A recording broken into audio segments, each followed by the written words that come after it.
only consolation I got was 6:45, I was out of the studio, and I got a call from a lawyer who's also a quite influential lawyer, who's also a fundraiser for the Liberal Party, the Federal Liberal Party, and called.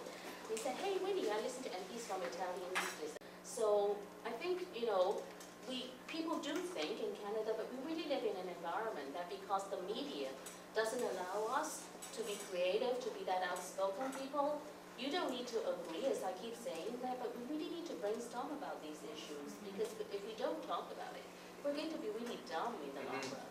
I got way more press in the Seattle Post Yeah. than CBC, even though I worked there. Yeah. It was kind of funny, anyways. So there are two thoughts right here, right? Number one, what is being a Canadian, really? Yeah. Are you a Canadian, or are you a hyphenated Canadian then? So if you're a hyphenated Canadian, then you're not a Canadian, right? So it just comes down to that. The bottom line is, so it was a story of, as you mentioned, Olympics, story of Canada.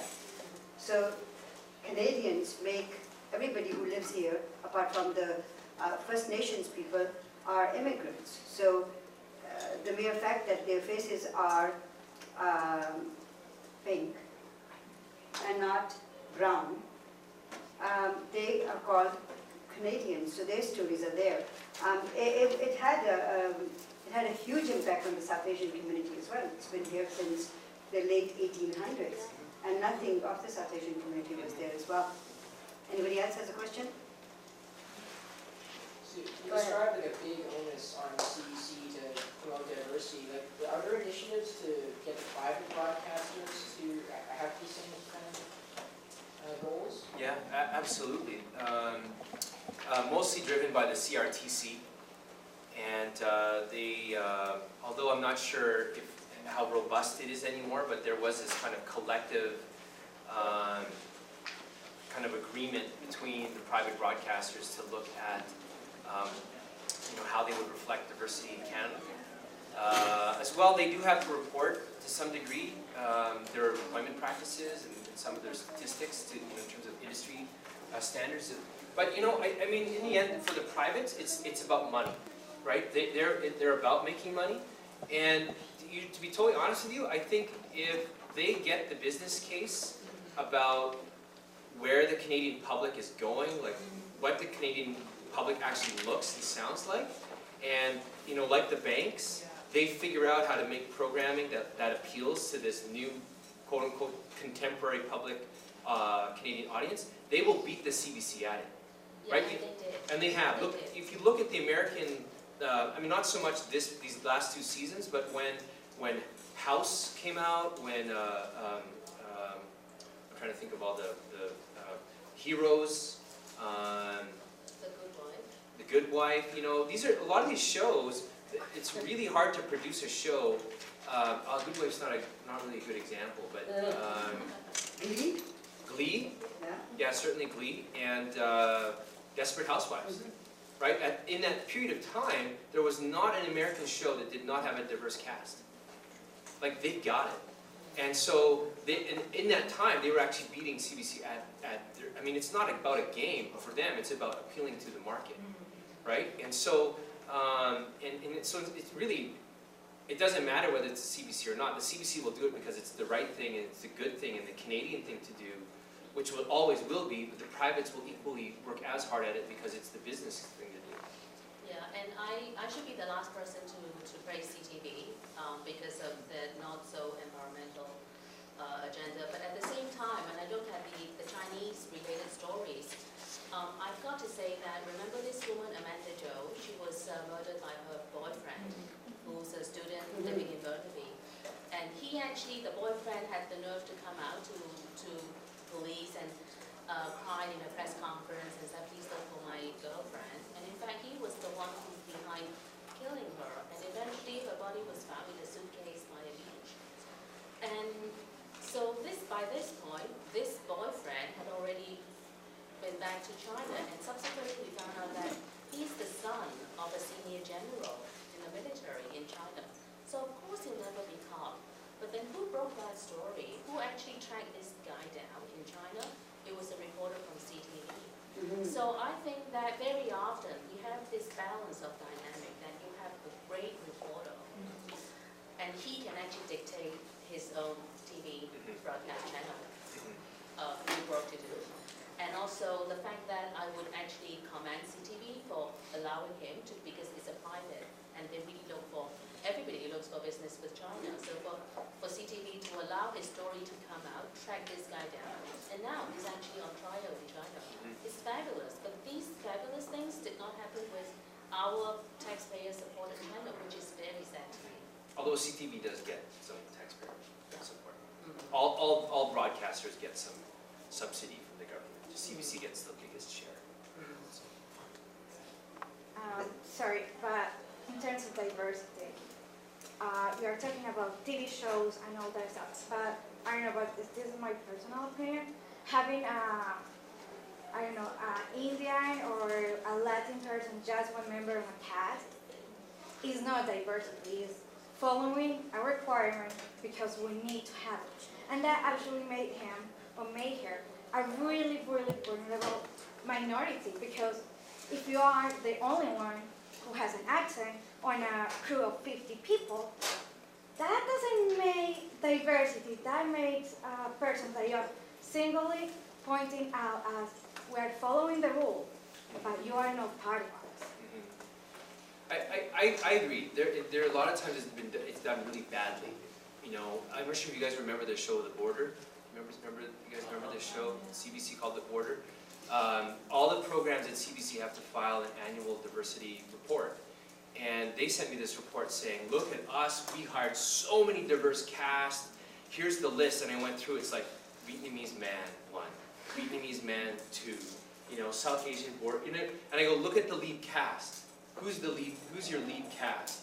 And you're right, it was very token kind of representation, and it felt token.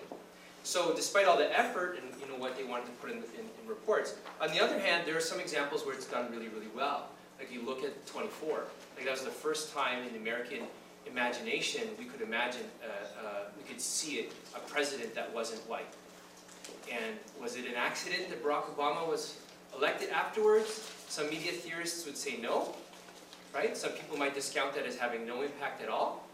But I remember being stereotyped as a child just based on TV shows. I was the one told by my best friends that I couldn't be Indiana Jones because I wasn't white, that I had to be that Chinese kid who goes, Mr. Jones, Mr. Jones. Right? That's very real translation of movie to reality, right? By grade sixers. You know, so it counts. It absolutely counts, even if when it's done badly. I totally hear what you're saying. There needs to be a balance. But you know, to give you an example, what show is that about the hospital? Grey's Anatomy. ER. Grey's Anatomy. In Grey's Anatomy, the writer-producer tells a story about how she had to fight the producers to have another black person on the show. And they were like, why would we need 2 black people on a show? And she's like, excuse me? Yeah, we've already got 1. Why would we need 2? And she's like, do you know where this show is located? Right. It's supposed to be in this particular city. Look at the demographics of this city. You know, what's that? Toronto. Seattle. Yeah. So you know, it's a battle all the time. So anytime I see anyone, although there's some that I'm not too sure. I'm not too sure how I feel about, like. There's a couple shows right now where they have, you know, the South Asian characters have really strong accents and they're kind of the butt of all the jokes. And yeah. What's the theory? Something like Yes. that. Sorry? Big Bang. Big Bang Theory. Big Bang Theory. Yeah. That's right. Yes. Yeah. And he comes That up one with I'm not too sure about. And there's another one that takes place in India. right. Oh, that got canceled. Yes. Yeah. They got us for that. Yeah, I had a hard time. Yeah. That one. Watching that one. Yeah. Yeah. Okay. You had a question, right? Nope. Okay. Yes. Go ahead. I just wanted to thank you, Winnie, and all of you, but for some of the points you made about ego and the issues in terms of can network news organizations work together. I don't entirely have a question, but I think that something that we really need to focus on is that issue of ego, because if we allow for it, then it just creates racism. in my experience, I've worked in TV news in Toronto, and I've always I'm from Toronto, so I've always sort of had this pride that it's very diverse. Meanwhile, some of the worst racism I've seen is working with news organizations, and no one in specific, I freelance, and it doesn't even matter who, but there's this sort of culture that happens where you go to a news event and the camera people work sort of together in a way. You set up your camera on the tripod and everyone stakes a position, and they kind of help each other because they know what each other has to do. And it doesn't matter who I've worked with or who's been in attendance, Fairchild is always sort of shunned, really. And there's this blatant kind of us, which could mean a variety of groups depending on who's there, and them. And you know, we'll have different racial representations in the quote unquote us. But there's this sort of and I don't know what it is, and if you want to comment on it, but I think that if anyone in this room works for a news organization, they want to talk about diversity. It's not just, you know, there's these great issues about representation in terms of content on the air, but talk to people about how they treat each other when they're on the street. It's just shocking to see that. And I guess because I'm a little bit new, then I see from an outsider point of view, and I think, wow, why are they not treating me like that? I'm the one who doesn't know what I'm doing, right? That is really interesting, and I'm actually surprised that, you know, in Toronto, that's the situation, because even when I was working for Fairchild, I was with Fairchild for almost 20 years. So I've been from the young reporter with the cameraman.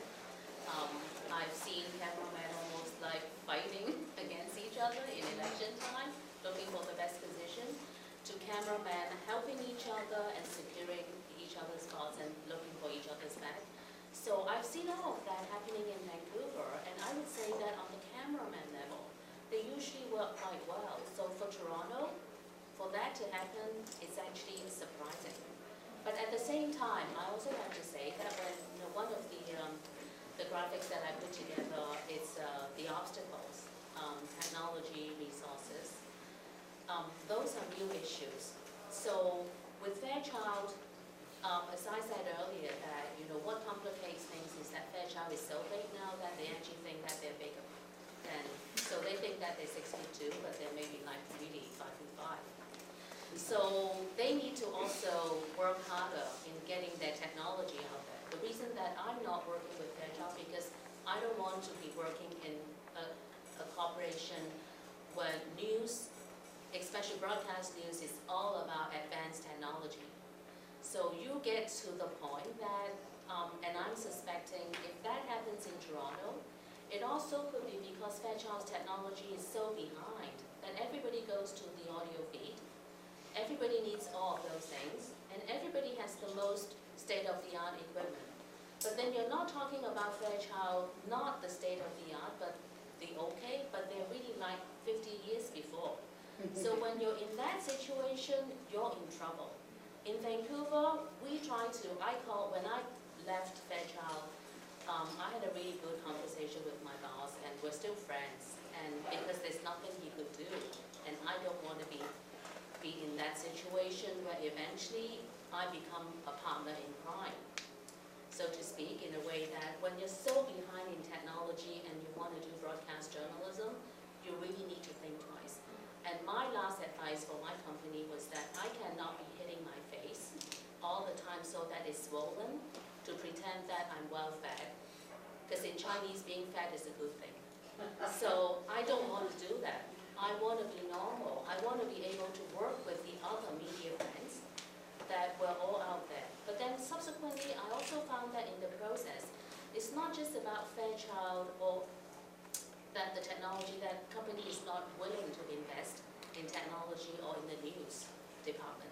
But then if you look at the papers, it's also the same thing. So I distinctly remember when the Picton farm, the Picton trial, way before Picton trial started, the Justice Department set up all these meetings so that we're in a committee.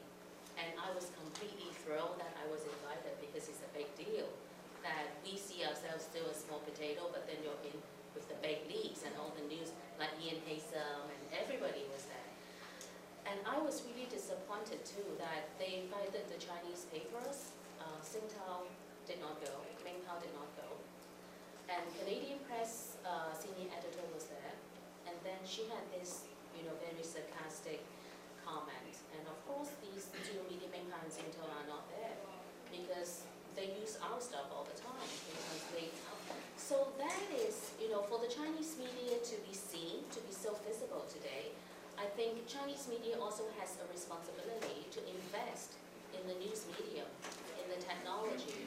And print is easy to do because you only, either you translate, but then sending one reporter out with a microphone, that's not a lot of money. Let's do something that is presentable. So I think we both have to work on it. Thank you, Winnie. Thank you, everybody. And I'd like to take this opportunity and thank our three panelists.